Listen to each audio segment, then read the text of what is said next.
My friends say, get out of your comfort zone, it's a blessing in disguise. Get out of what you call home, your name is written in the sky. It might feel just like you're on your own, but baby, it's another lie.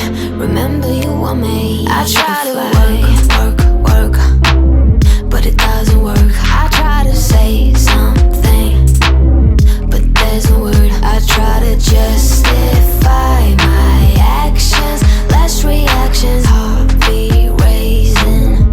Oh, it doesn't work.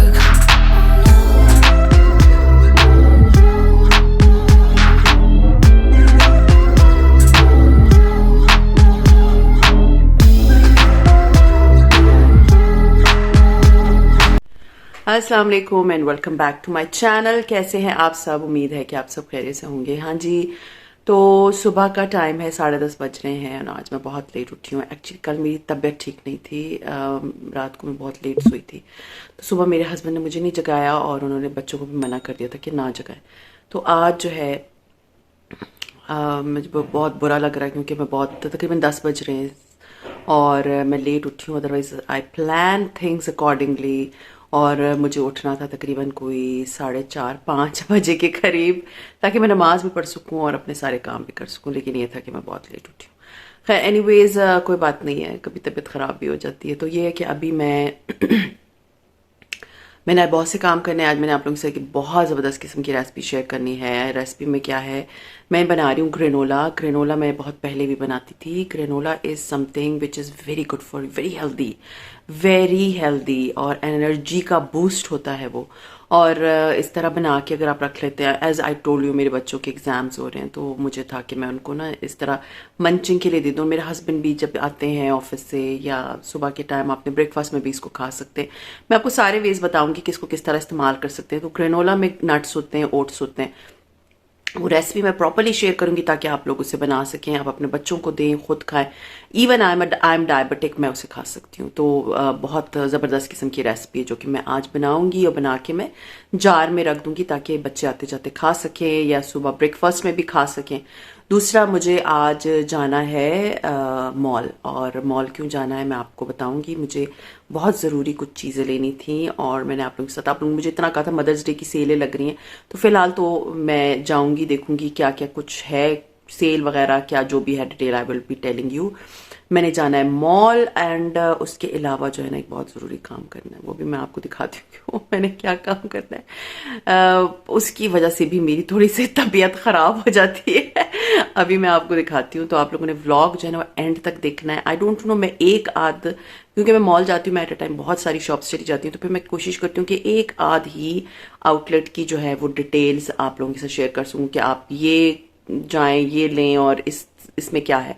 तो वो ये कि बहुत सारी outlets एक दिन में cover नहीं हो सकती। तो वो तो अभी Mother's Day is very far, it's like on 14th May. तो अभी हमारे पास बहुत सारे दिन हैं। तो जब तक मैं आप लोगों के साथ जो थोड़ी बहुत चीज़ें थी वो मैं शेयर कर लूँगी, एक आध आउटलेट शेयर कर लूँगी।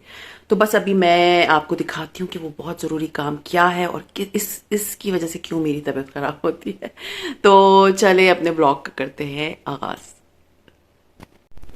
हाँ जी, तो ये बेडशीट जो बिल्कुल साफ़ सुथरी है, 5 दिन भी नहीं बिछी, बट इसे मैंने उतार दिया है। ये टोकरी में आपको नज़र आ रही होगी, इसकी जो क्विल्ट है, sorry I am having frog in my throat. So ये क्विल्ट भी मैं धो लूँगी, बिल्कुल नीट एंड क्लीन है, साफ़ है। आप कहेंगे मैं क्यों धो रही हूँ उसे।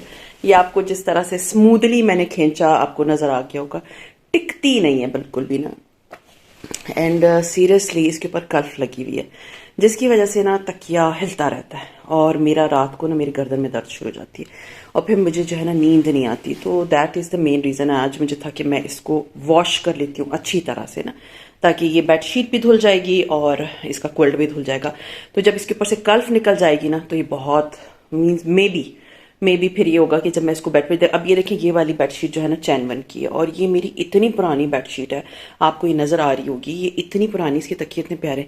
तो ये इतनी पुरानी मेरी बेडशीट, इवन इसकी तरह का मेरे, जब मैंने ये बेडशीट ले ली थी इसके बाद मैंने इसकी तरह का क्विल्ट भी और बेडशीट दोबारा 2 है मेरे पास। ये इतना अच्छा कपड़ा है, प्योर कॉटन है, इसमें कोई कल्फ नहीं लगी हुई, बट इसके ऊपर कल्फ लगी। आप लोग मुझे इतना बोलते हैं इसके साइड बता दें, सॉरी जो चीज़ मुझे अच्छी नहीं लगी ना मैं उसके बारे में आपको नहीं बता सकती।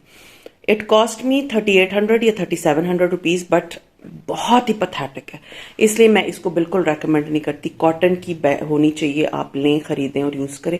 इसके ऊपर पूरा एक मसाला लगा हुआ है और इस तरह के ये प्रिंट में है ही नहीं, जैसे इस तरह का होता है ना प्रिंट कॉटन में। इट इज़, कपड़ा भी बहुत अजीब सा है ना, I am not happy with this कपड़ा। तो बस अभी मैं इसको वॉश करूंगी। आई डोंट नो ये क्विल्ट वॉश होने के बाद क्या इसका रंग निकलता है, बट मैं आज बड़ी तंग होने के बाद इसको जो है ना वॉश कर दूंगी, और इससे फ़ायदा मुझे ये हो जाएगा कि ये इसका जो कल्फ है ना ये हट जाएगी और मैं रात को सुकून से सो सकूंगी।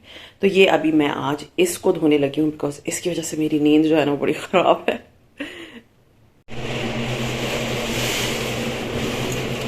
ये इसमें से आवाज़ भी ना इतनी ज़्यादा आती है, आप लोगों को फील हो रहा होगा ना इसकी आवाज़।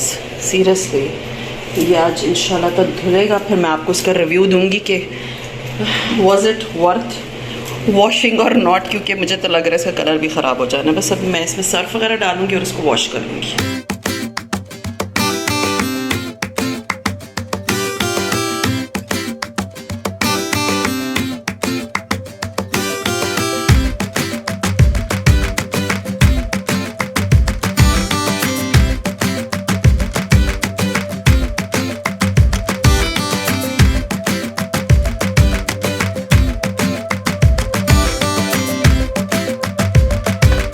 हाँ जी, तो अभी मैं बना रही हूँ ग्रेनोला, और ये मैं बना रही हूँ ओल्ड फैशन ओट्स या रोल्ड ओट्स जिसे बोलते हैं। ये जो आजकल जो बाज़ार में मिलते हैं ना ओट्स, जो कि क्विक ओट्स होते हैं या आप फ़ौरन बना लेते हैं, ये वो ओट्स नहीं है। ये थोड़े से मोटे होते हैं और क्योंकि स्टेक बहुत अच्छी तरह हो जाते हैं, तो इसके मैंने लिए हैं तकरीबन 3 कप्स। नीचे डिस्क्रिप्शन बॉक्स में मैं आप लोगों के साथ मेजरमेंट्स शेयर कर दूँगी।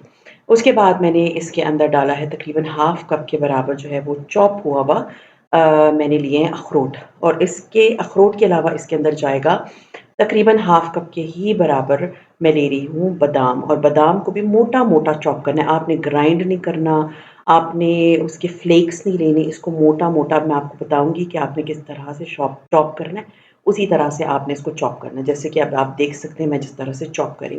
ये जो रेसिपी है it is good for kids, it is good for you, it is even good for diabetic patients, क्योंकि ये प्रोटीन होता है इसमें, प्रोटीन होता है और फाइबर, कार्ब जो है ना इसमें बहुत कम होते हैं। और इसके अंदर जो है ना आप कोई भी वैरायटी ला सकते हैं। मैं बादाम डाल रही हूँ, सर्दियाँ हैं, आप इसके अंदर पीनट्स डाल सकते हैं, अगर आपको पीनट्स पसंद है, पीकान पसंद है वो डाल सकते हैं। कोई भी नट्स आपको पसंद है वो आप इसमें डाल सकते हैं। मैंने 2 डिफरेंट किस्म के नट्स डाले हैं, आप देख सकते हैं। एक अखरोट डाला और एक मैंने इसके अंदर डाल दिए बादाम मोटा-मोटा चॉप करके। 3 कप मैंने लिए थे ओट्स, और ये मैं इसके अंदर डाल रही हूँ पम्पकिन सीड्स, ये बाज़ार में आपको आराम से मिल जाते हैं। इसके अलावा मैंने 1 टीस्पून के बराबर इसमें डाला है सिनेमन पाउडर, और 1 टेबलस्पून के बराबर मैंने इसके अंदर डाल दिया है चिया सीड्स, और 1/4 टीस्पून के बराबर मैंने इसमें डाल दिया नमक। ठीक है, ये सारी मेजरमेंट्स, ये सारी जो चीज़ें मैंने इसमें डाली हैं, ड्राई इंग्रेडिएंट्स और वेट इंग्रेडिएंट्स, इसका पूरी लिस्ट आपको डिस्क्रिप्शन बॉक्स में भी मिलेगा और मैं पिन भी कर दूंगी कमेंट में। अच्छा जी, अब मैंने इसको अच्छी तरह सारे ड्राई इंग्रेडिएंट्स को मिक्स करके साइड पे रख दिया। ठीक है, साइड पे हो गया। अब जो है हमने वेट इंग्रेडिएंट्स बनाने हैं। वेट इंग्रेडिएंट्स के लिए सबसे पहले मैं ले रही हूँ 1/4 cup of honey. Honey normally हमारे घर में होता है, ये हनी मैं कोयटा से लेकर आई थी, पूरा 1 लीटर का जो है वो डब्बा था, एंड इसने में सीरियसली पूरा 1 साल मेरा बड़े आराम से चल गया, इतना अच्छा हनी है। 1/4 कप इसमें मैंने डाल दिया हनी, और अब इसके अंदर 3 टेबलस्पून के बराबर मैं डाल रही हूँ न्यूटेला। मेरे पास न्यूटेला पड़ा हुआ है, अगर आपके पास न्यूटेला नहीं है आप पीनट बटर डाल सकते हैं। इसमें किसी भी नट का पेस्ट डालना है। पीनट बटर जो है ना अब थोड़ा-सा ऐसे मीठा नहीं होता, ये जो न्यूटेला है थोड़ा-सा मीठा होता है। अगर आप पीनट बटर डाल रहे हैं ना तो फिर इसमें जो है वो शहद की क्वांटिटी थोड़ी-सी 1/3 कप कर देना। इसके बाद मैंने इसमें तकरीबन 1/3 कप के बराबर डाल दिया है कोकोनट ऑयल। ठीक है, ये तीनों चीज़ें वेरी हेल्दी हैं। हाँ, आप कहेंगे कि न्यूटेला मैं इसमें क्यों डाल रही हूँ, इट्स नॉट हेल्दी। ये थोड़ा मैं बच्चों के लिए बना रही हूँ, तो थोड़ा फ्लेवर आ जाएगा न्यूटेला का और बहुत मज़े का लगेगा, बिलीव मी। अच्छा जी, अब मैंने इसको 30 सेकंड के लिए माइक्रोवेव कर दिया इस पूरे मिक्सचर को, और ये वेट इंग्रेडिएंट है। अच्छी तरह से मैंने इसको जो है वो माइक्रोवेव कर दिया 30 40 second, not more than that, वरना ये जलना शुरू हो जाएगा। आप चाहें तो इसको चूल्हे पे भी पका सकती हैं, लेकिन मैंने चूल्हे पे नहीं बनाया, इसको माइक्रोवेव कर दिया। अच्छी तरह मैंने इसको मिक्स कर लिया है। मिक्स कर लेने के बाद ये मिक्सचर हमारा वेट इंग्रेडिएंट्स वाला रेडी हो गया है। बस करना क्या है, जो मैंने सारा बनाया हुआ है ड्राई इंग्रेडिएंट्स का मिक्सचर, इस मिक्सचर के अंदर मैं ये वेट इंग्रेडिएंट्स जो है वो शामिल कर दूँगी और शामिल कर लेने के बाद इसको अच्छी तरह से आपने साफ़ कर लेना, क्योंकि जो न्यूटेला है ना वो नीचे बैठ जाएगा शहद समेत, तो वो आपने डाल देना। और कोकोनट जो है ना वो मैं ऑयल इसलिए डाला है क्योंकि उसका ना एक बाउंटी वाला टेस्ट आता है, बच्चे भी शौक से खाएँगे। अगर आपके बच्चों को बाउंटी चॉकलेट पसंद है ना, तो इन दोनों के मिक्सचर बन के ना, कोकोनट ऑयल का और ये जो न्यूटेला है इसका मिक्सचर बनके बहुत बाउंटी वाला खुशबू देगा और टेस्ट भी देगा। वैसे बच्चे कभी ज़िंदगी में आप उनको कोकोनट ऑयल खिलाएँ वो कभी नहीं खाएँगे, बहुत हेल्दी है कंपैरेटिवली अदर ऑयल से। तो मैंने ये इसमें डाल दिया, अच्छी तरह से मैंने इसको मिक्स कर लिया। मिक्स कर लेने के बाद जो है अब मैं इसको डिश आउट करूँगी। मैं डिश आउट करने के लिए भी तरीका बताऊँगी। कुछ लोग क्या करते हैं कि बड़ी सी डिश में डाल के तो इसको बेक कर लेते हैं, वैसा मत करिए, क्योंकि अगर हम इसको बहुत बड़ी डिश में डाल के इसको बेक करेंगे तो इसके किनारे जो है जलना शुरू हो जाते हैं। इसको जैसे ये आप देख सकते हैं, मेरी एक बेकिंग डिश है, स्क्वायर है और मैंने नीचे इसमें पार्चमेंट पेपर या वैक्स शीट लगा दी है।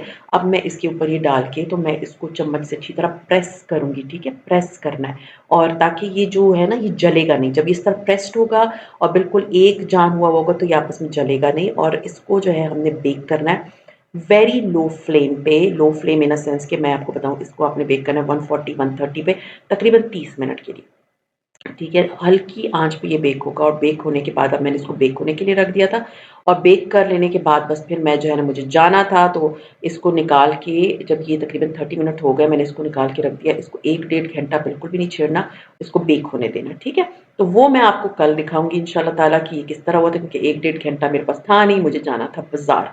तो ये जी मैं तैयार हो गई थी और मुझे जाना था गीगा मॉल और मौसम बड़ा खूबसूरत है अभी आजकल पिंडी इस्लामाबाद का। इट्स रेनी वेदर, बड़ी बारिशें हो रही हैं। तो ख़ैर मैं और मेरे हस्बैंड और बेटी और तलाल जो है वो हम आ गए थे बाज़ार और बाज़ार इन द सेंस बाज़ार नहीं आए थे, हम आए थे गीगा मॉल। और गीगा मॉल में भी सबसे पहले जिस शॉप में मैं आई थी दैट वाज़ मारिया बी। और मारिया बी में क्यों आई थी, एक्चुअली मुझे ना गिफ्ट लेना है और उसके लिए मुझे था कि कोई मैं अच्छा डिसेंट सी चीज़ ले लूँ। तो मुझे तो चलो मैं आई हुई हूँ तो मैं आप लोगों से शेयर कर देती हूँ। तो मारिया बी पे जो है ना वो स्टिच्ड कपड़े बहुत खूबसूरत थे। नो डाउट मैं आपको अभी आगे दिखाऊँगी, इतने प्यारे-प्यारे स्टिच्ड कपड़े हैं। अगर आप लोगों के कोई फंक्शन आ रहा है तो आप लोग ज़रूर लीजिए, क्योंकि एक तो सरदर्दी ख़त्म हो जाती है ना टेलर्स वाले, और ये सारे जोड़े मोस्टली 18,000 इस तरह की रेंज में थे। सीरियसली जितनी महँगाई हो गई है, जितने टेलर के चार्जेस बढ़ गए और कढ़ाइयों वालों के पास आप अलग जाएँगे, कपड़ा अलग खरीदेंगे, फिर डिज़ाइनिंग अलग करेंगे, फिर टेलर को समझाने में अलग मगज़मारी करेंगे और उसके बाद जब वो स्टिच होके सही नहीं आते तो वो टेंशन अलग होती है। तो उससे बहुत बेहतर है कि आप इतनी टेंशन नहीं ना लें, जाएँ, खरीदें और पहन लें। तो ये मैं थोड़े बहुत डिज़ाइन आपको दिखा रही हूँ कि कितने प्यारे ट्रेंडी डिज़ाइन्स हैं। You can follow these designs on your clothes. आप अभी समर के कपड़े, क्योंकि अभी बहुत सारी ब्रांड्स दोबारा रीलॉन्चिंग करेंगी उनके नए वाले सारे डिज़ाइंस, तो आप लोग इनमें से जो है ना बहुत सारे डिज़ाइन ले सकते हैं। हाँ जी, ग्रेनोला बार मैं आप लोगों को बार तो नहीं खैर, ग्रेनोला जो है ना वो मैं आपको कल ठंडा होके फिर क्लियरली डिटेल में दिखाऊँगी। कल का व्लॉग आप लोग देखना मत भूलिएगा। अच्छा जी, अब ये देखेंगे इतने प्यारे-प्यारे थे, मैं और मेरी बेटी थे, क्योंकि मैं me and my daughter we are just like friends. तो वही होता है कि हम जब बाज़ार जाते हैं ना तो हम तबसरा बहुत करते हैं, डिज़ाइन्स बहुत देखते हैं। तो अब मैं आ गई थी इस तरफ, थोड़े से अनस्टिच्ड कपड़े थे। वैराइटी अनस्टिच्ड की आपको मारिया बी पे अभी नहीं मिलेगी, क्योंकि ईद की वज़ह से जो है ना आप कह सकते हैं 80% कपड़े जो हैं वो बिक चुके हैं। उनके थोड़े बहुत कपड़े थे, वो भी बहुत खूबसूरत कपड़े, नो डाउट। ये अब एक ही ये इनका लॉन का जोड़ा है जो बटरफ्लाइज़ वाला आपको नज़र आ रहा है ना, ये सिर्फ़ एक बच गया, बाकी इनके सारे जोड़े बिक गए और ये भी बहुत खूबसूरत है। ये 6000 की रेंज का है। अगर आप लोग लेना चाहते हैं, मुझे तो इस दुपट्टे की वज़ह से बहुत प्यारा लग रहा था, इसकी एम्ब्रॉयडरी भी बहुत प्यारी थी। बट ये जो और उनके कपड़े थे ना, मैं असल में इनका एक बटरफ्लाई वाला जो फिरोज़ी रंग का था ना, I was searching for that, but वो वाला मुझे सूट ना फर्स्ट टाइम जब मीन्स वो जब इन्होंने लॉन्च किया तब मिला, ना सेकंड टाइम जब लॉन्च किया वो आउट ऑफ स्टॉक हो जाता था। तो ये आप देख सकते हैं हर जोड़ा 2-2 3-3 दफ़ा हैंग्ड है। कपड़ों की मीन्स अनस्टिच्ड कपड़ों की वैरायटी आपको नहीं मिलेगी। स्टिच्ड कपड़ों की तो ढेर थे, सीरियसली वैरायटी ऑफ क्लॉथ्स थे। तो ये वाला भी बहुत खूबसूरत सूट था। If you like long frocks and shirts तो ये वाले कपड़े बड़े प्यारे लगते हैं। आप देख सकते हैं इतना खूबसूरत सूट, और ये वाला आप देखिए कितना प्यारा है, ये मेरी बेटी को बड़ा अच्छा लगा था। Because she really is into ना, जैसे बड़े प्लेन और वो थोड़े से लाउड ना हो, उस तरह के कपड़े उसको अच्छे लगते हैं। तो शी वाज लाइक कि मम्मा ये वाइट कितना प्यारा लग रहा है, इसके साथ ग्रीन कलर का दुपट्टा बहुत ही खूबसूरत लग रहा था। मैंने जितना भी मारिया बी को देखा है ना, सीरियसली मुझे लगता है उनका जो फोकस होता है ना, उनके स्लीव्स पे बहुत ज़्यादा होता है। अब आपको मैं हर स्लीव्स दिखाती हूँ, हर स्लीव्स बहुत खूबसूरत है। मीन्स एम्ब्रॉयडरी भी है, उसके ऊपर बहुत प्यारे-प्यारे ठस्सर लगे हुए हैं और गले पे इतने खूबसूरत-खूबसूरत ठस्सर हैं, और ये सूट जो है इनका पाउच के साथ भी था और ठस्सर इतने खूबसूरत थे ना इनके। अब मैं आगे आपको दिखाती हूँ कि इतने प्यारे-प्यारे ठस्सर ये खुद भी आप बना सकते हैं। बिलीव मी, मैं तो सोच रही थी कि मैं भी आप लोगों के साथ शेयर करूँगी, अपने आगे कपड़ों में खुद ही बनाऊँगी मैं। क्योंकि ये बहुत इट मीन्स कपड़े तो ऑफ कोर्स एक्सपेंसिव होते हैं, बट ये ठस्सर बनाना एक्सपेंसिव नहीं है। ये आप अपने घर में बना सकते हो, और ये ठस्सर बाज़ार में आपको जोड़ी 800, 900, 1000, 1600 इस तरह की मिलती है। तो ये तो आप अपने घर में बड़े आराम से बना सकते हैं। इंशाल्लाह ताला मैं आप लोगों को बनाना सिखाऊँगी, क्योंकि मैंने अपने कपड़ों के लिए बहुत से आइडियाज़ अभी रखे हुए हैं, तो वो मैं इंशाल्लाह ताला फ़ॉलो करूँगी, तो आप उनसे शेयर ज़रूर करूँगी। अब ये स्लीव्स देखिए कितनी खूबसूरत है ना। तो ये है कि अगर आप सरदर्दी नहीं लेना चाहते तो वेल एंड गुड। अब ये देखिए चाक पे कितना प्यारे ठस्सर लग रहे हैं। तो ये आइडियाज़ हैं जो मैं आप लोगों से शेयर कर रही हूँ, आप लोग आराम से अपने लिए इस तरह के कपड़े बना सकते हैं। इसके अलावा किसी ने मुझे कहा था बच्चों के कपड़े भी दिखा दें, तो ये देख सकते हैं आप। बच्चों के कपड़े जो थे वो अराउंड 10,000 की, 8, 9, 10, 11 की रेंज के थे। शादियों पे ये है कि ये मोस्टली सारे जो कपड़े आपको नज़र आ रहे हैं, मोस्टली शादी वाले थे। Even I told my daughter कि अगर ये आपके साइज़ का होता तो आपको ले देती, क्योंकि 10,000 उसके साइज़ का अगर मुझे मिलता ना तो मुझे सस्ता ही पड़ता। तो ये है कि अगर अगर आ रहे लहंगे, ये बहुत प्यारा मुझे लगा था, ये जो दानी ग्रीन कलर है वो बहुत प्यारा था। तो ख़ैर ये सारे मैं मारिया भी आई थी, इसके अलावा मैं बहुत सारी और शॉप्स पे भी गई थी और मैंने क शॉपिंग भी की है। वो मैं आप लोगों के साथ इंशाल्लाह शेयर करूँगी। अच्छा, किसी ने इधर मैसेज किया हुआ था कल के ब्लॉग पे कि आप इतनी शॉपिंग दिखाती हैं, तो इतनी महँगाई है, तो मोस्टली लोग नहीं अफ़ोर्ड कर सकते। मुझे बहुत अच्छी तरह इस बात का अंदाज़ा है। लेकिन देखिए, मैं आपको एक बात बताऊँ, this is part of my job, और यूट्यूब इज़ माय जॉब। आप लोग मेरे कपड़े, डिज़ाइन्स ये सब कुछ देखते हैं, शॉपिंग देखते हैं। तो इट इज़ नॉट कि जी I am someone like landlord कि मेरे पास बहुत ज़्यादा एक्स्ट्रा पैसे। ये मेरी जो अर्निंग होती है, मैं इसी को इन्वेस्ट करती हूँ वापस। तो ये होता है कि ये आई नो, बहुत अच्छी तरह मुझे अंदाज़ा है इन बातों का। तो बस ये कि it is part of my job, तो मुझे शेयर करना पड़ता है। तो ख़ैर ये था मेरा आज का व्लॉग। उम्मीद है आप लोगों को आज का व्लॉग मेरा अच्छा लगा होगा। अच्छा लगता है तो लाइक कीजिए, सब्सक्राइब कीजिए एंड शेयर कीजिए with your friends and family, and see you इंशाल्लाह ताला in my next vlog. Till then अपना बहुत ख्याल रखिएगा, दुआ में मुझे याद रखिएगा। टेक केयर एंड अल्लाह हाफ़िज़।